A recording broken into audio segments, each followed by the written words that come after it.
Good evening. I'm Ted Harris. I'm in my room in Media, Pennsylvania. It's 23 days to the millennium. It's Wednesday morning, December 8th, 1999, 8:36 a.m. and it's 23 days to the millennium. This is experiment number 15.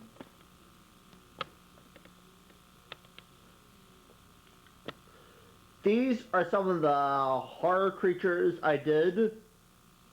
This is called a video.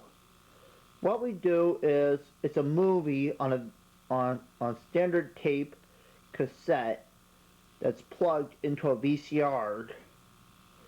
And you can watch these movies from your own home. This is Pixar's Toy Story.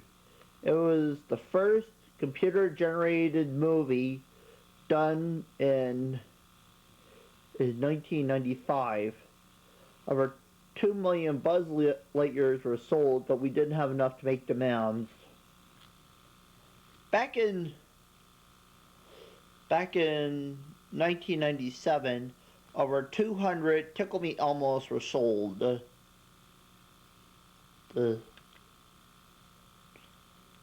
This is a scene from The Island of Misfit Toys from the movie Rudolph the Red-Nosed Reindeer.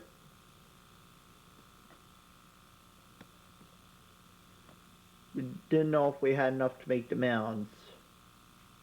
This is a cartoon from Peanuts. Peanuts was created by Charles M. Schulz back in the 1960s. Back in 1972. Has been the most popular strip of those days. This is a picture of the king of rock and roll, Elvis. Elvis was the most popular rock and roll star back in the 1950s and still is today. Most people think Elvis is still alive. In fact, they've still seen them. But he's not. This is a Warner Brothers character called a Tasmanian Devil. Bugs Bunny was created back in the 1950s and was back in the 1940s. He is as the most popular cartoon of all, and still is today. Most people think that aliens are still out there. In fact, some people have seen them. Let me first ask you about your overall impressions of Eric Harris and Dylan Klebold in terms of their demeanor and their relationship with each other. You know, for the investigators and for my colleague at Time, Tim Roche, who spent hours viewing these tapes, it was really disturbing. On the one hand, they would point their shotguns at the camera and threaten to make the worst mass murder in American history, which was their goal. And then they could very suddenly switch into laughing and joking with each other and complaining about the girls who didn't return their calls. And they talk about their anger almost as though it's a third person in the room, an accomplice.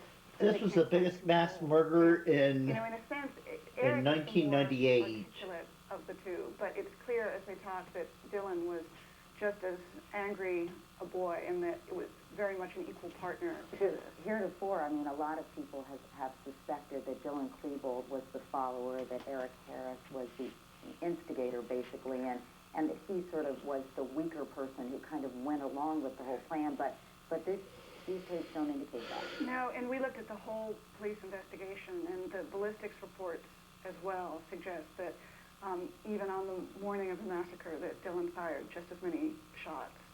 Anything else, Nancy, that you've learned or gleaned from these tapes that are different than what our impressions have been before? You know, the investigators started with the notion that these were sort of two neo-Nazi outcasts who just wanted revenge. And Eric Harris says it's going to be like blank and doom, tick, tick, tick.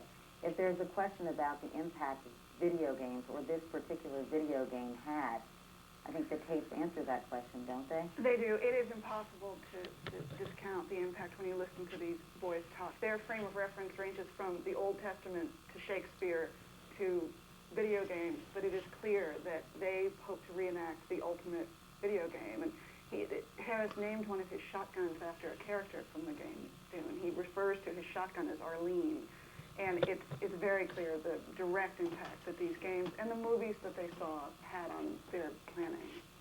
Do they mention any movies in particular? Or? We know that among their favorite movies were movies like Natural Born Killers and Reservoir Dogs, and some really very violent movies.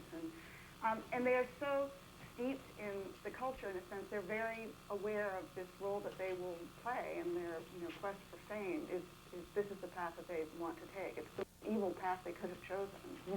They apparently, Nancy, had quite an elaborate plan, which they outlined on these tapes, that really didn't come to fruition and when the crimes actually, or the rampage actually took place. That's right, and now that the investigators have really had a chance to put 10,000 pieces of evidence together, they were planning, it was a terrorist opera in 3 acts. They set bombs a couple miles away from the school that were meant to go off first, draw police away from Columbine, another set in the cafeteria that were meant to flush the kids out of the school into the parking lots where they were waiting with their guns. Right? And then a third set in their cars that were meant to go off last and kill the rescue workers who would be descending by this time on the school. How long have they been planning this? For about a year. And they go to great pains to say, let's get something straight. People are going to say we were just copycats because there had been the earlier school shootings in Oregon and Kentucky.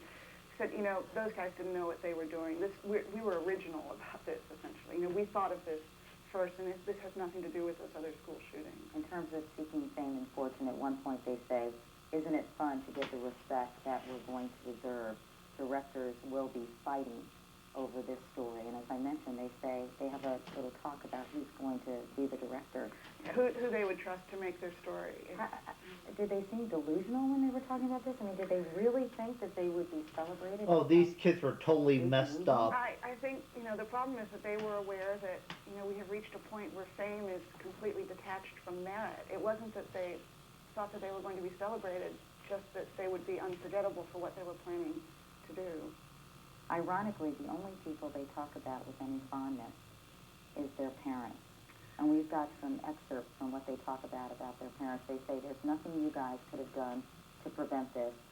Dylan Klebold says, I'm sorry, I have so much rage.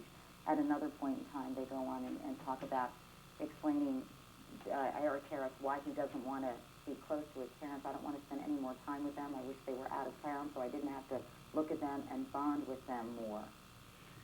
That's interesting because at one point Eric Harris even says, actually, let me correct myself, Dylan Klebold says his parents are great. Good morning. I'm Ted Harris. I'm in my room in Media, Pennsylvania. It's Monday morning, December 13th, 1999, 7:11 a.m., and it's 18 days to the millennium. I hope you understand.